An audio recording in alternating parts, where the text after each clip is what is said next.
하나님 말씀은 마태복음 21장 1절부터 11절입니다.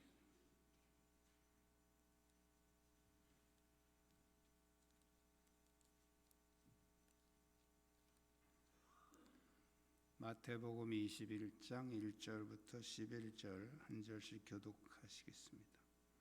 그들이 예루살렘에 가까이 가서 감람산 벳박에 이르렀을 때에 예수께서 두 제자를 보내시며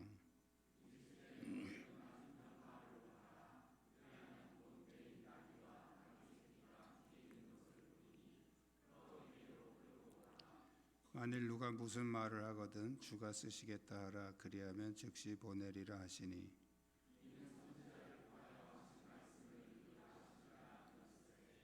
시온 딸에게 이르기를 네 왕이 내게 임하나니 그는 겸손하여 나귀 곧 멍에 매는 짐승의 새끼를 탔도다 하라 하였느니라.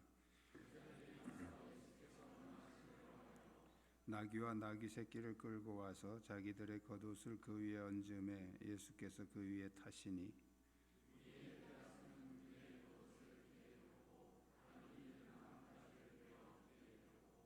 앞에서 가고 뒤에서 따르는 무리가 소리 높여 이르되 호산나 다윗의 자손이여 찬송하리로다.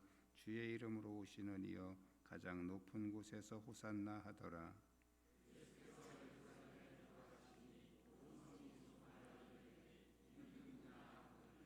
무리가 이르되 갈릴리 나사렛에서 나온 선지자 예수라 하니라. 아멘.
감사합니다.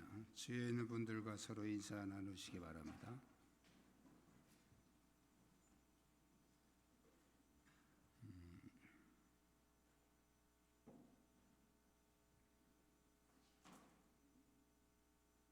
마태복음 2장에 보면 예수님의 탄생 소식이 예루살렘에 알려졌을 때 소동했다, 예루살렘이 소동했다 하는 말이 나옵니다. 오늘 본문에도 10절에 보면 예수께서 예루살렘에 들어가시니 온 성이 소동하여 이르되, 소동했다 하는 말은 막 시끄럽고 막 이 말 저 말 웅성웅성 그런 모습을 말씀하고 있는 거죠. 예루살렘이 소동한 이유는 다른 게 아닙니다. 예루살렘에 이미 헤롯이라는 왕이 있었고 또 전 로마의 가이사라고 하는 그런 황제가 있었는데 새로운 왕이 나타났다. 충분히 소동할 만한 화제거리가 된 것이죠. 그래서 마태복음 2장에서도 왕이 탄생했다 하는 그 말에 소동을 했던 것이고, 오늘 이제 본문에서도 사람들이 예수님이 예루살렘에 입성할 때 호산나를 외치면서 찬양하는 그 내용이 예루살렘 사람들을 소동하게 만든 것이죠.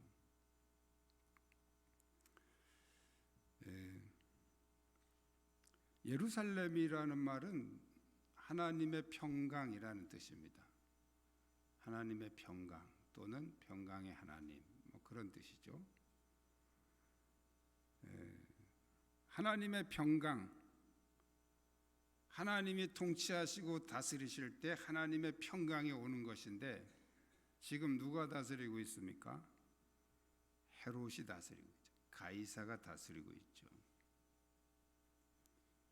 자, 우리 안에 진정한 예루살렘이 회복되려면 예수님을 왕으로 모셔야 됩니다. 예수님이 우리를 통치하지 않으신다면 누가 통치하느냐? 헤롯이 통치하고 있는 겁니다. 우리가 예수님을 믿으면서도 우리 안에 평강이 없다면 그것은 예수님이 우리를 다스리고 있지 않기 때문에, 다른 말씀으로 드리면 다른 왕이 통치하고 있기 때문에 그런 것입니다. 오늘 여러분들이 예수 그리스도를 왕으로 모시고 진정한 평강, 예루살렘이 회복되시기를 축복합니다. 어떻게 그분을 모셔야 할까요? 우리 한번 따라 하시겠습니다. 순종과 헌신으로 영접합시다. 오늘 본문에 보면 예수님은 나귀를 끌어오도록 제자 둘을 보냅니다. 그것은 예언의 성취를 위해서 그렇게 하셨다고 기록하고 있죠. 두 제자는 예수님의 명령대로 가서 나귀를 끌고 왔습니다. 예수님은 우리의 어떤 행동 때문에 왕이 되시는 것은 아닙니다. 우리의 행동과 상관없이 예수님은 이미 왕이시죠. 그러나 그 왕 되신 예수님을 맞이하는 나의 자세에 따라서 나에게도 왕이 될 수 있고 왕이 안 될 수도 있습니다. 예수님은 이미 객관적으로 온 세상의 왕이 되셨습니다. 그런데 내가 거부하면 그분이 온 세상의 왕이실지라도 나에게는 왕이 아니다, 그런 얘기예요.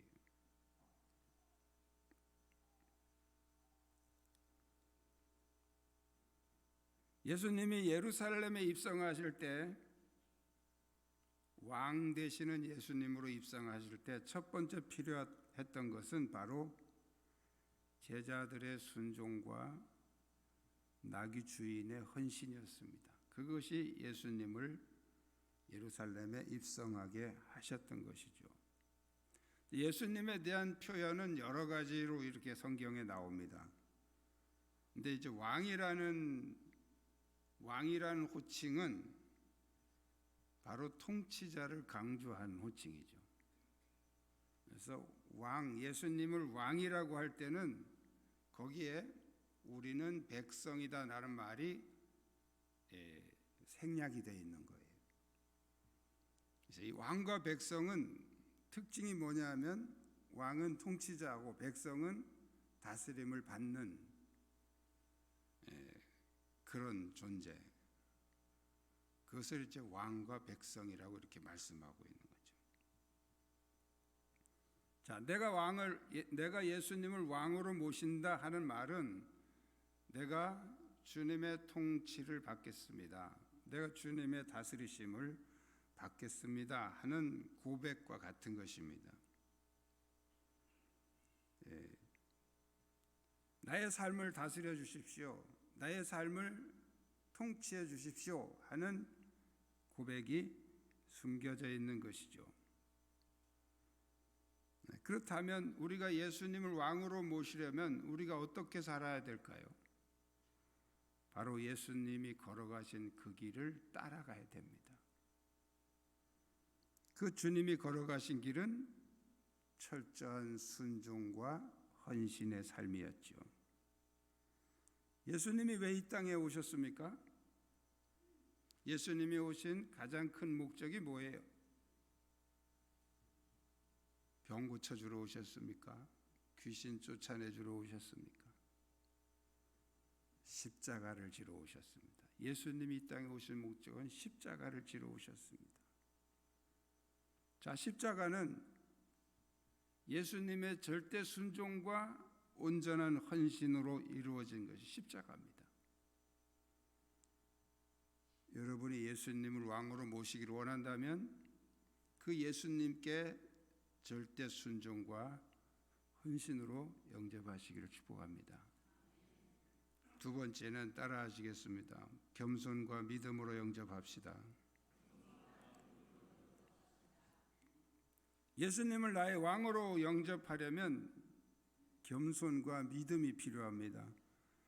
성경은 예수님이 나귀를 타신 이유를 겸손하여 나귀를 탔다 이렇게 말씀하고 있습니다. 그것은 이미 예언된 것이고요. 고대 사회에서는 정복자가 왕이 입성을 할 때 말을 타고 합니다. 이 말은 어떤 권위의 상징이고요. 이 말은 정복자들이 타고 다니는 그런 동물이었죠. 말은 성격이 아주 거칠고, 그래서 이 말에게 항상 이 입에다가 재갈을 물려놓는 이유는 화가 나면 막 주인도 물기 때문에 항상 여기다 재갈을 물려놓는 거예요. 그런데 예수님이 타신 것은 말이 아니고 나귀입니다. 이 나귀는 말과 정반대로 아주 온순하고 순한 동물이에요. 그리고 주로 평민들이 타고 다니거나 짐을 실어 나를 때 활용했던 동물이 나귀지요.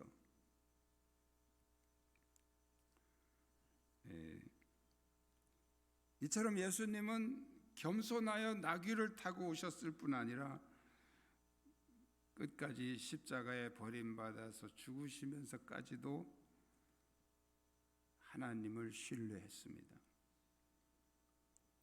오늘 성경에 보면 예수님을 환영하는 사람들이 겉옷과 종려나무 가지를 펴면서 영접을 하게 됩니다. 겉옷을 바닥에 편다?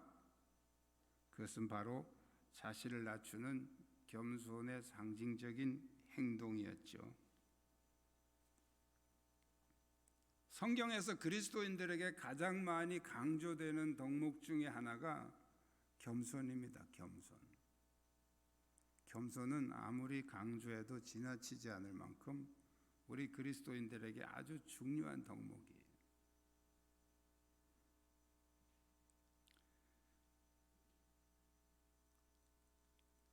바울은 빌립보 교회에 편지를 하면서 너희 안에 이 마음을 품으라 곧 그리스도 예수의 마음이니, 그러면서 십자가에서 죽으시기까지 겸손하신 그 예수님의 마음을 우리에게 품으라고 권면하고 있습니다. 베드로는 흩어진 성도들에게 겸손하라고 강조를 하면서 하나님은 교만한 자를 대적하시고 겸손한 자에게 은혜를 주신다고 말씀하고 있습니다. 우리가 영적 싸움 그러면 대개 어떤 마귀, 귀신, 그래서 막 물러가라 막. 옛날에 제가 어떤 집사님 댁에 신방을 갔는데 저한테 그래, 목사님, 우리 남편 술마귀 좀 쫓아내 주세요. 일주일 동안 아무것도 안 먹고 소주만 일주일 동안 계속 마시면서 이 술에 그냥 중독이 돼서, 그러면서 이제 힘도 없으니까 술만 마셨으니까 누워 있어요. 그렇다고 저보고서 이 술마귀를 쫓아달라고 그래요. 제가 거기서 신방 예배를 드리는데 그 남편이, 그 술에 취해 있는 그 남편이 찬송을 부르는데 울더라고요. 우는데 이 눈에서요, 눈물이 나오는 게 아니고 술이 나와요. 눈물 색이 아니에요. 술이 나오더라고요.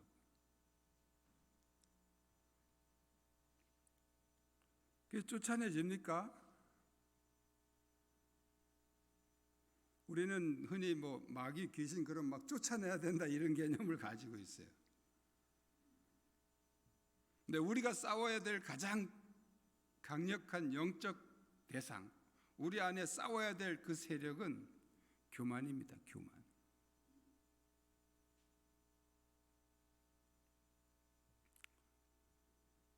다른 여러 가지들이 있어요. 여러 가지들이 있지만 제일 싸우기 힘들고 가장 끈질긴 세력이 교만이에요.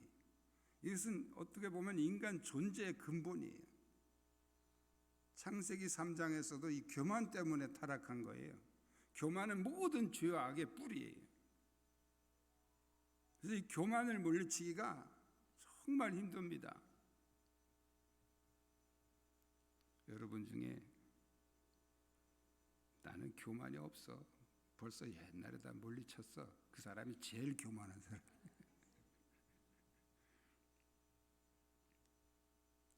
이 교만이 무서운 것은 자기는 모른다는 거예요. 자기는 모르고 남만 안다는 게.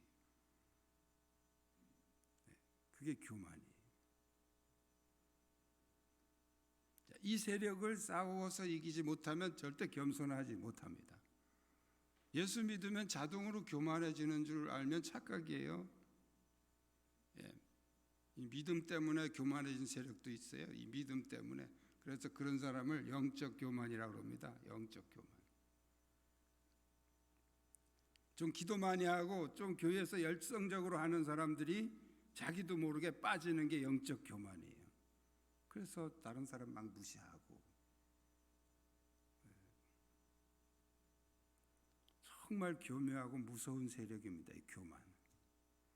그래서 우리는 항상 이 교만의 세력을 싸워야 돼요. 여러분, 예수님을 왕으로 모시기 원한다면 여러분의 심령 속에 있는 이 교만을 버리고, 교만을 내쫓고 겸손과 믿음으로 영접하시기를 축복합니다. 그래야 주님께서 우리 안에 들어오셔서 우리를 다스리시고 우리 안에 예루살렘 하나님의 평강을 회복시킬 줄로 믿습니다. 세 번째는 따라하시겠습니다. 찬양과 영광으로 영접합시다. 예수님을 왕으로 모시기를 원한다면 찬양과 영광을 그분에게 돌려야 됩니다. 예수님의 모든 삶은 하나님께 영광이라는 그런 목표를 가지고 사셨습니다. 그분이 병자를 고치시고 능력을 행하시고 마지막에 십자가에 죽으시는 것까지 그 모든 목표는 하나, 하나님께 영광이에요. 하나님의 영광.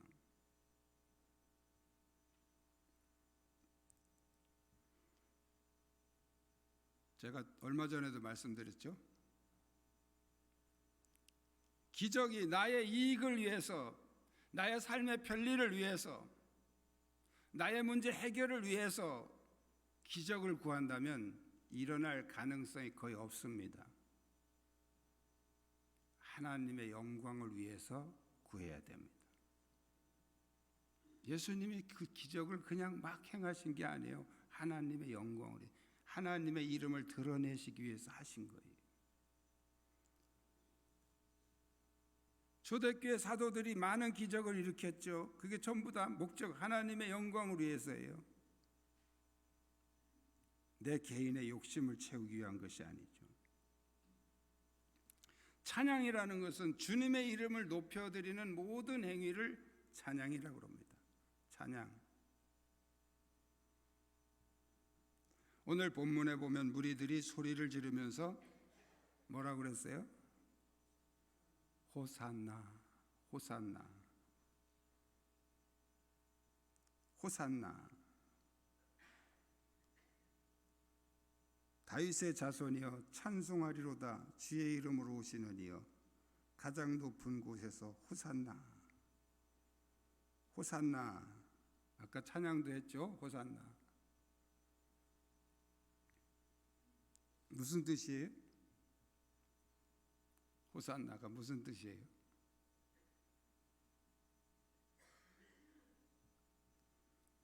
이제 구원하소서. 메시아를 환영하고 영접하는 그런 구호지요. 호산나. 이제 구원하소서. 구원자를 환영하는 그런 찬양입니다. 자, 이 찬양과 영광은 바로 주님을 나의 구세주로 인정하고 받아들인다는 고백입니다. 그게 호산나.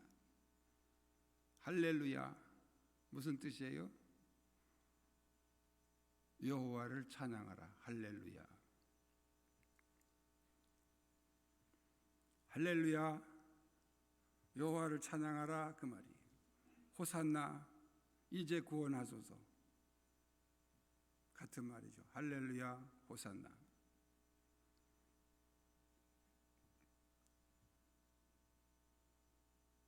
성경에서 하나님을 가장 많이 찬양한, 하나님을 가장 많이 높여드린 인물은 바로 다윗이라는 인물입니다. 다윗의 시편에 보면 구구절절히 여호와를 찬양하라, 여호와를 찬양하라.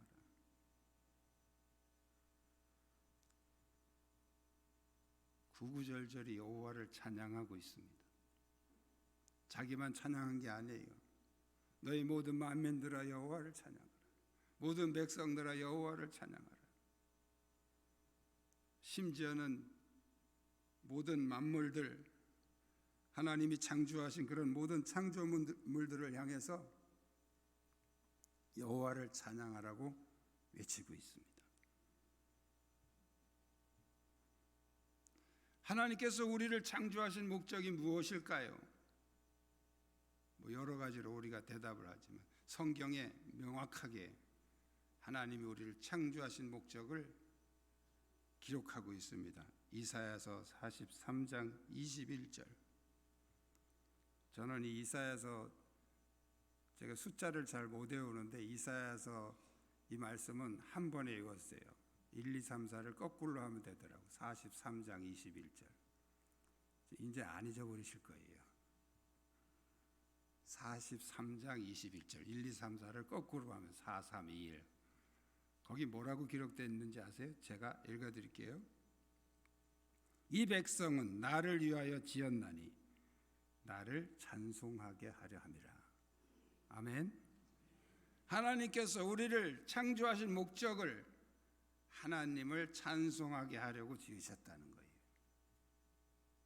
여러분은 하나님을 찬송할 목적으로 지으셨는데, 이 찬송이라는 것은 꼭 뭐 이렇게 찬송가 부르는 것만 말하는 게 아니에요. 하나님의 이름을 높여드리는 모든 행위를 다 통틀어서 말하는 거예요.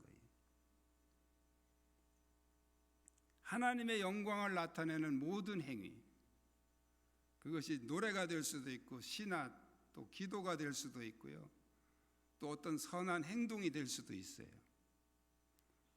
여러분이 선한 행동을 했는데 그걸로 인해서 하나님의 이름이 영광이 나타났다 그러면 그것도 찬송이에요. 찬송. 하나님의 영광을 나타냈다.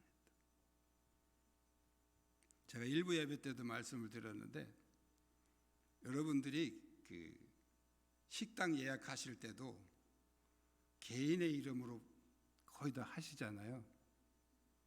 왜냐하면 자기가 사니까 개인의 이름으로 하는 거예요.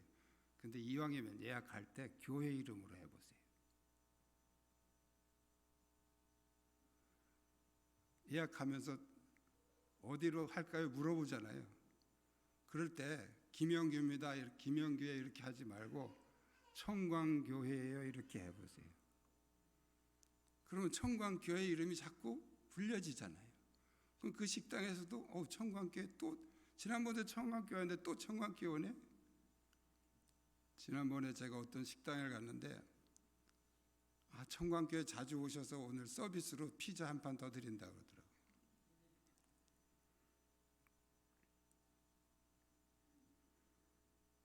그는 나올 때까지 안 주더라고요. 이제 같이 갔던 이제 목사님들 제가 대접하느라고 했는데, 같이 갔던 목사님들이 나오면서 참 피자 안 먹었다. 피자 어떻게 싸가지 갈까 막 그랬는데, 배도 부르고 싸가지가 가봐야 그건 식어서 별로 맛도 없고, 그래서 그냥 가자 그러고 그냥 왔어요.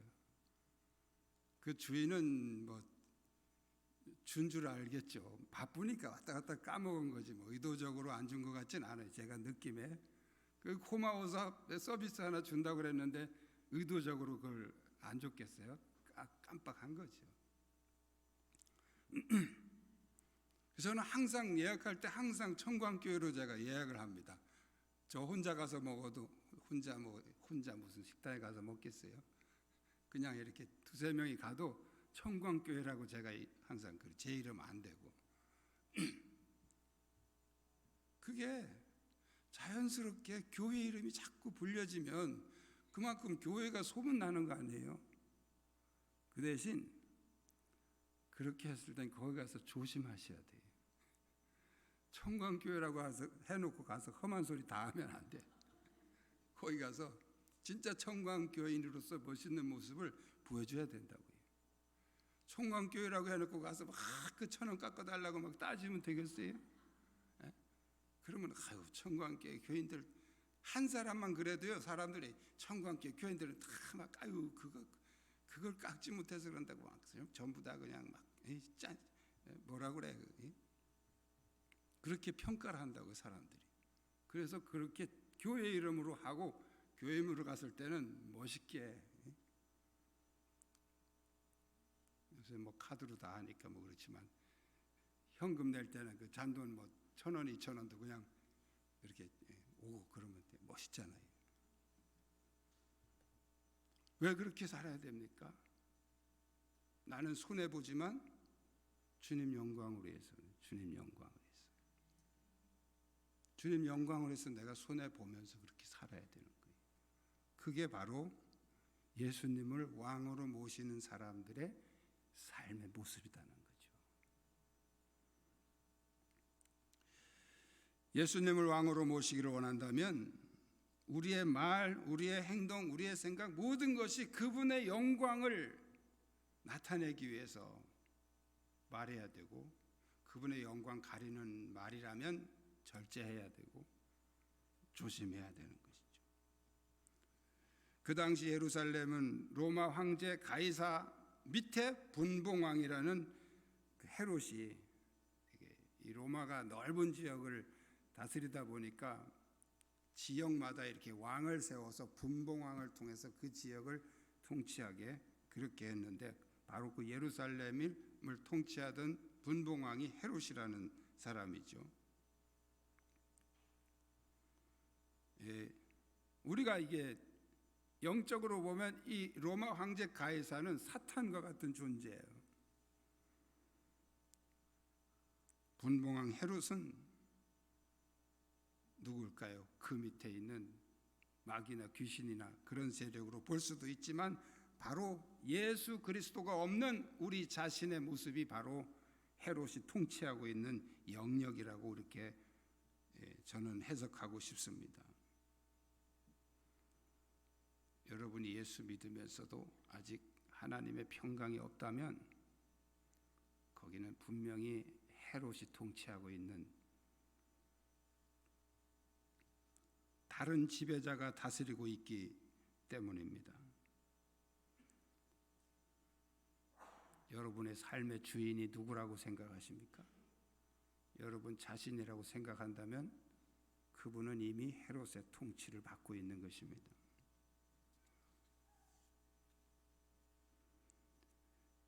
예루살렘을 회복하려면 내 안에 헤롯을 쫓아내고 예수 그리스도께 굴복해야 됩니다. 예수 그리스도의 다스리심을 받아야 됩니다. 예수 그리스도를 왕으로 모시고 여러분 안에, 여러분 심령에, 또 여러분의 가정에 예루살렘을 회복하시기를 축복합니다. 기도하시겠습니다.